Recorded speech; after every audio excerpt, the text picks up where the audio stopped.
मैंने सुना है कि एक गांव में एक बार एक आदमी को एक बड़ा पागलपन सवार हो गया। वह एक रास्ते से गुजर रहा था।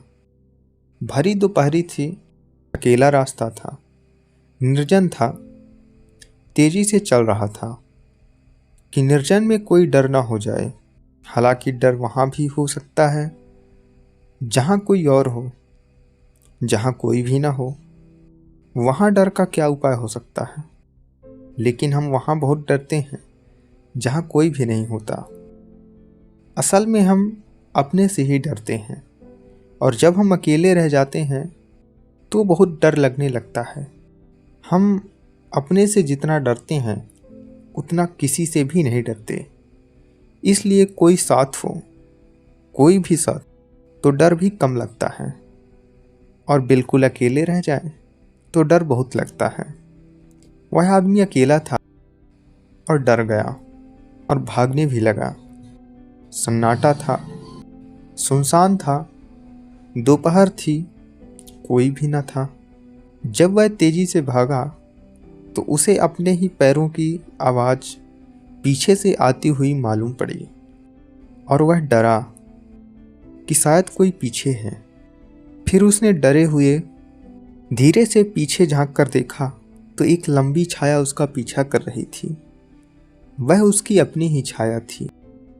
लेकिन यह देखकर कि कोई लंबी छाया पीछे पड़ी हुई है, वह और भी तेजी से भागा।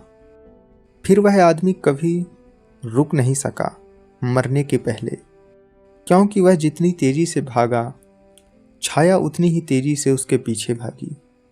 फिर वह आदमी पागल हो गया। लेकिन पागलों को पूजने वाले भी मिल जाते हैं। जब वह गांव से भागता हुआ निकलता और लोग देखते कि वह भागा जा रहा है, तो लोग समझते कि वह बड़ी तपस्या में है। वह कभी रुकता ही नहीं था। वह सिर्फ रात को अंधेरे में रुकता था। जब छाया खो जाती थी तब वह सोचता था कि अब कोई पीछे नहीं है। सुबह हुई और वह भागना शुरू कर देता था। फिर तो बाद में उसने रात में भी रुकना बंद कर दिया।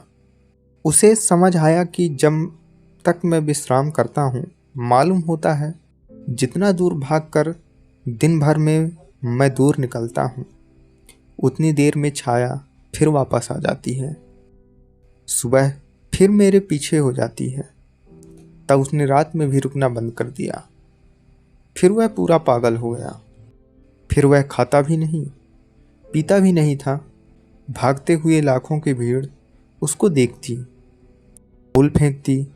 कोई राह चलते उसके हाथ में रोटी पकड़ा देता, कोई पानी पकड़ा देता। उसकी पूजा बढ़ती चली गई। लाखों लोग उसका आदर करने लगे।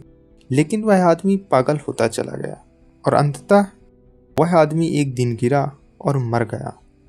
गांव के लोगों ने जिस गांव में वह मरा था उसकी कब्र बना दी, एक वृक्ष के नीचे छाया में।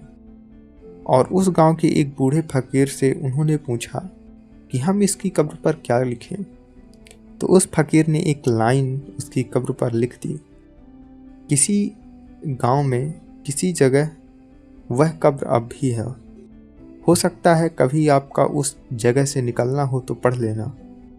उस कब्र पर उस फकीर ने लिख दिया है कि यहाँ एक ऐसा आदमी सोता है जो जिंदगी भर अपनी छाया से भागता रहा, जिसने जिंदगी छाया से भागने में गंवा दी। और उस आदमी को इतना भी नहीं पता था जितनी उसकी कब्र को पता है, क्योंकि कब्र छाया में है और भागती नहीं, इसलिए कब्र की कोई छाया ही नहीं बनती। इसके भीतर जो सोया है। हमें आश्चर्य होगा कि कोई आदमी छाया से भागता था। हम सब भी छायाओं से ही भागते रहते हैं, और जिसे हम भागते हैं वही हमारे पीछे पड़ जाता है। और जितनी तेजी से हम भागते हैं उसकी दौड़ भी उतनी ही तेज हो जाती है। मृत्यु हमारी ही छाया है, और अगर हम उससे भागते रहे तो हम उसके सामने कभी खड़े होकर पहचान ना पाएंगे कि वह क्या है। काश वह आदमी रुक जाता और पीछे लौटकर देख लेता, तो शायद अपने पर हंसता और कहता, कैसा पागल हूँ, छाया से भागता हूँ।